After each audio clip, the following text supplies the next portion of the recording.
O relatório O Próximo Celeiro Global, Como a América Latina Pode Alimentar o Mundo, lançado em abril de 2014 pelo BID, pode ser lido com alguma apreensão por ambientalistas que lutam contra o desmatamento. No relatório, está a conclusão de que a América Latina tem hoje quase 1/3 da terra arável do mundo. Conclui-se, então, que haverá uma corrida mais intensa aos campos por parte do agronegócio, para fazer frente ao novo desafio que está sendo imposto ao mundo. Agora já se fala em alimentar as 9 bilhões de pessoas que habitarão o planeta em 2050.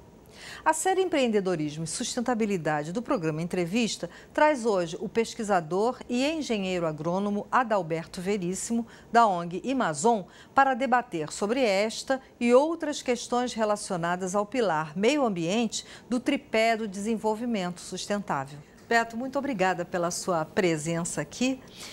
Me diga uma coisa, aparentemente, pelo menos, a humanidade está num tremendo dilema, né? Ou bem consegue alimentos para todos, ou bem preserva os recursos naturais. Como é que você vê essa situação? Eu acho que, no geral, é um falso dilema. A agricultura tem grande espaço para aumentar a sua produtividade. Na verdade, nas últimas 3 décadas, a África, a América Latina, especialmente o Brasil, conseguiu aumentar a produtividade de vários grãos, e também na área de verduras, etc. Então, a gente tem um campo enorme para melhorar a produtividade agrícola.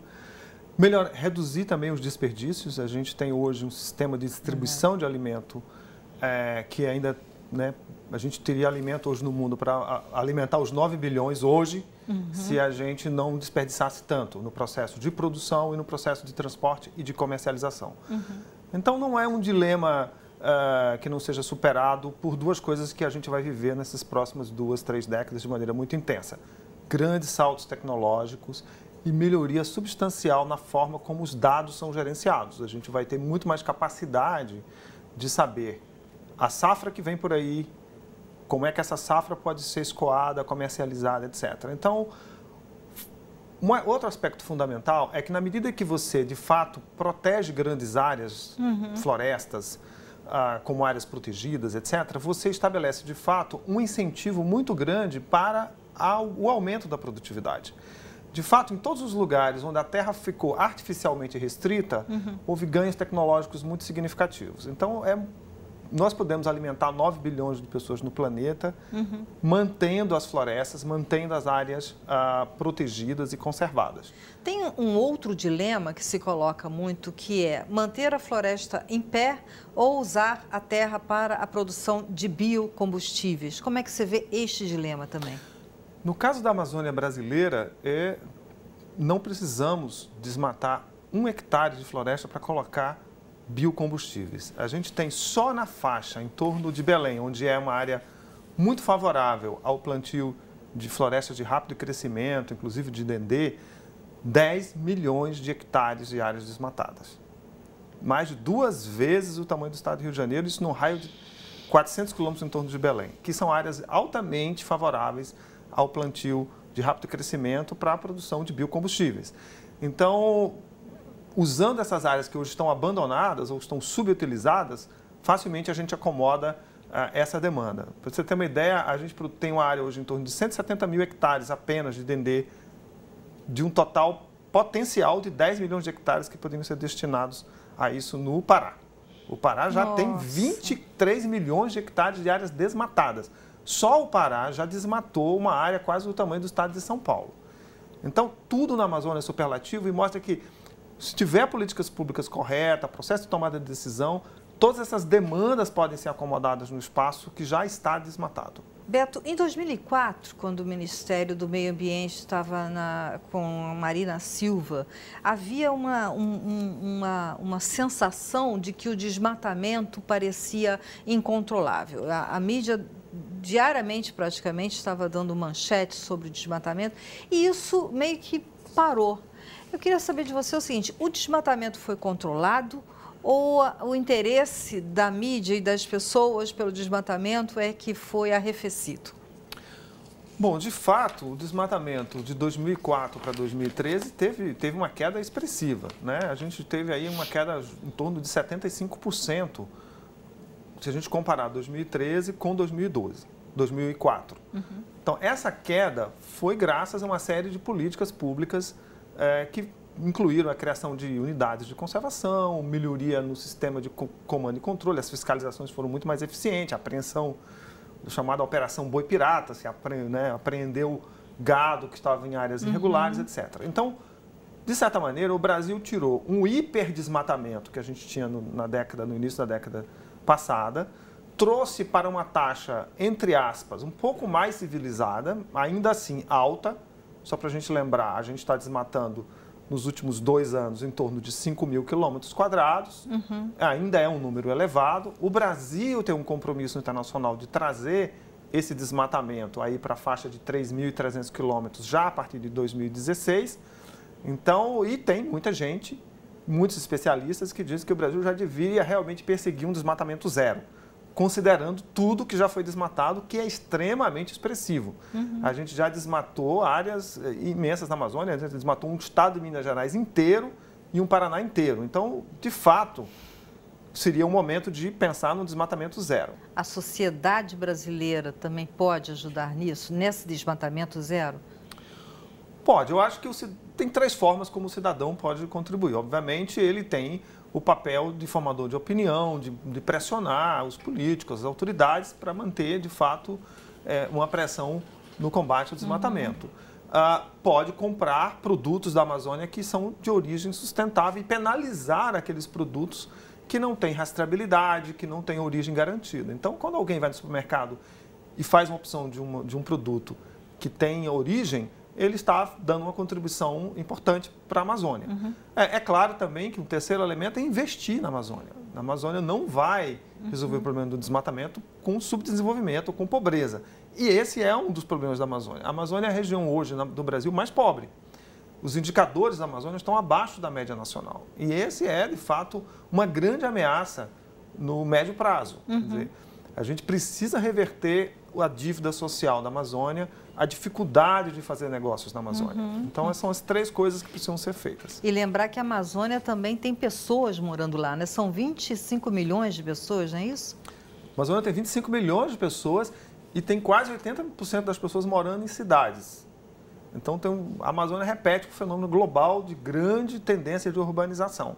Então, ela precisa melhorar também a qualidade das suas cidades, de saneamento, enfim, os mesmos dramas das cidades brasileiras se reproduzem na Amazônia. Então, é uma agenda que vai se acumulando. Então, a Amazônia hoje tem uma contribuição muito expressiva na economia nacional, porque ela participa do superávit da balança comercial, com a exportação de minérios. Ela é um produtor de energia hidrelétrica, né, que é enviada para o resto do Brasil. E o retorno da Amazônia, o que a Amazônia recebe de volta, é muito pouco. Então, isso mostra essa distorção de uma região que tem quase 60% do território nacional, 12% da população, contribui com quase metade do superávit aí da balança comercial, mas representa apenas 8% do PIB. Isso. Então, essas contradições mostram que uma das grandes ameaças para o dilema de produzir e conservar é a pobreza. Sim, e a falta de acesso à informação também, né, Beto? Porque eu estive lá em Parintins até para aquele festival, foi há 1 ano, se não me engano, há 2 anos, e uma das queixas das pessoas que cobriam, dos repórteres que cobriam o evento, é que não tinha internet.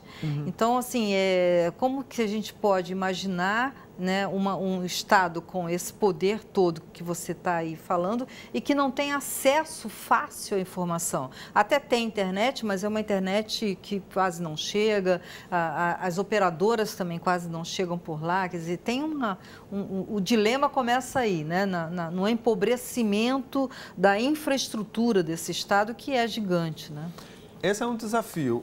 Outros lugares do mundo estão começando a lidar com como você prover serviços, por exemplo, de telecomunicação e de internet em regiões imensas, continentais, com logística difícil.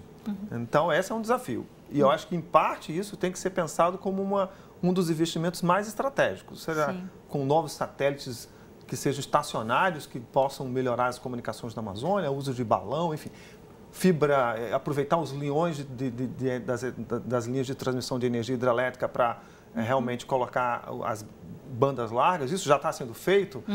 Esse investimento em acesso à comunicação na Amazônia, talvez seja o investimento mais estratégico que o país. Porque essa conversa da Amazônia sempre é uma conversa muito genérica também.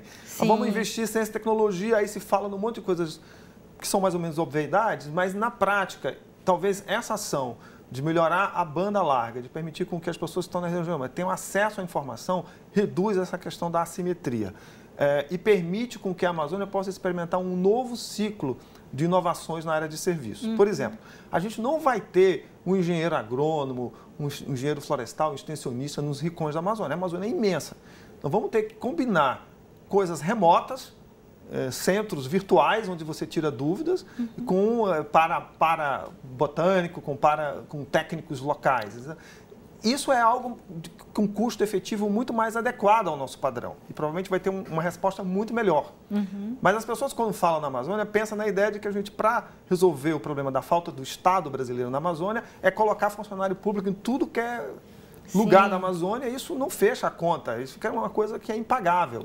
Então nós temos que pensar em outras formas realmente de lidar com regiões imensas, com logística difícil, e com as características de ser uma região tropical, chuvosa, com grandes rios, etc. E é preciso pensar também que o aquecimento global, né, está mudando até mesmo essa tropicalidade, quer dizer, está se acentuando mais as enchentes, como agora no Rio Madeira, que foi uma coisa absurda aquilo, né? Como é que se lida com isso, quer dizer, tendo um estado fraco por ali, né? A gente está entrando na era da incerteza. Portanto, toda a nossa noção de que o passado, o comportamento das chuvas no passado, o comportamento do clima no passado, poderia prever o futuro, está sendo colocado em xeque. As cheias do Madeira são as maiores cheias já registradas. Quando se fizeram as hidrelétricas do Rio Madeira, não se imaginava porque é o histórico das cheias, e de repente são surpreendidos com uma cheia muito acima de tudo que já foi documentado. A Amazônia ainda é mais solução do que problema no tema de mudanças climáticas, aquecimento global. A Amazônia armazena a quantidade de carbono muito grande nas suas árvores. Cada hectare de floresta na Amazônia tem 150 toneladas de carbono. É como se tivesse 150 carros por hectare, cheio de carbono ali, por hectare. Né? Quer dizer, é muita coisa. E por isso que quando a gente queima uma floresta e joga para a atmosfera, a contribuição do desmatamento acaba sendo muito alta para as mudanças climáticas. E é relativamente barato conservar a floresta. Então, não é uma conta impagável. De fato, tem se mostrado uma conta relativamente fácil de pagar. Muito obrigada, Beto, pela sua presença. Obrigada a você de casa. Até a próxima.